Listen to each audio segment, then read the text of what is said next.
2025 has been a wild ride at the box office.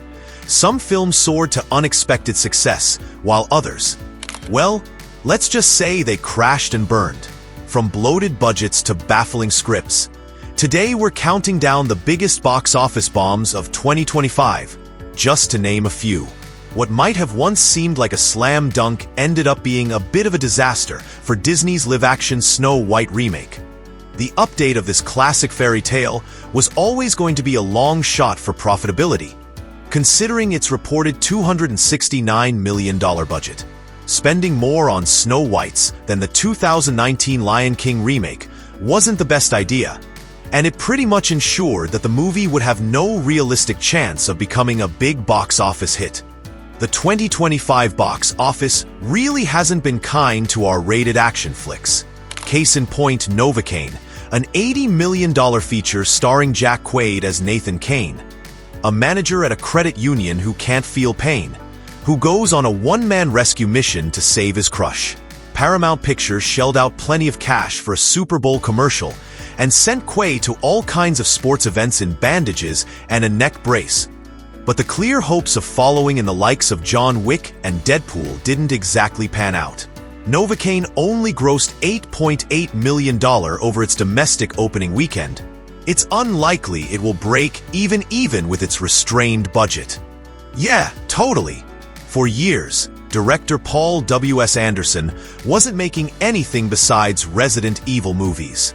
They were never huge hits domestically, although 2016's The Final Chapter did manage to secure about $312 million worldwide. In 2025, Anderson redeemed with his wife Majavich for In the Lost Lands, a dark fantasy epic based on a short story by Game of Thrones author George R.R. Martin. Most moviegoers didn't seem to care. Please don't do this. We have no choice. On a somewhat hefty $55 million budget. Wolfman, Blumhous's second stab at a modern Universal Monsters movie following The Invisible Man, had a reported budget of $25 million, which was a little high for the usually cost-effective company. The film was helmed by Lee Wannell, who previously directed the successful Invisible Man, but audiences didn't have much patience for this story of a husband and father who transforms into something monstrous. Wolfman only grossed $20 million domestically and $34.9 million worldwide. These anemic results reflected a perfect storm of bad elements. For starters, werewolf movies have had a mixed box office track record, and the marketing for Wolfman wasn't as distinctive as that of The Invisible Man Plus. It's doubtful that 2025 will see a more bizarre major studio release than The Alto Knights. This 1950s said gangster movie directed by Barry Levinson saw Robert De Niro playing two separate real-life mob bosses, Frank Costello and Vito Genovese. But despite his star power, The Alto Knights made hardly a dent at the box office. The gangster genre has always been hit or miss at theaters. Even in the best of times in recent years, the likes of The Kitchen, Garty, and White Boy Rick all flamed out pretty quickly.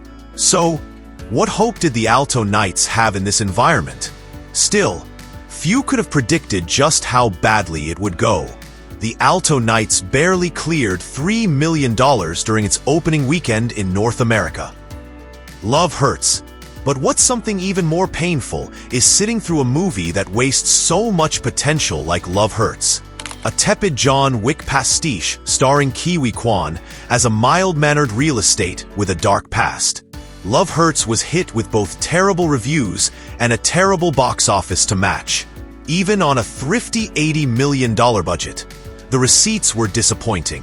Love Hurts grossed just $17.5 million worldwide, with only a mega $1.9 million of that coming from overseas territories. If you enjoyed this video, don't forget to like, subscribe, and hit that notification bell for more updates.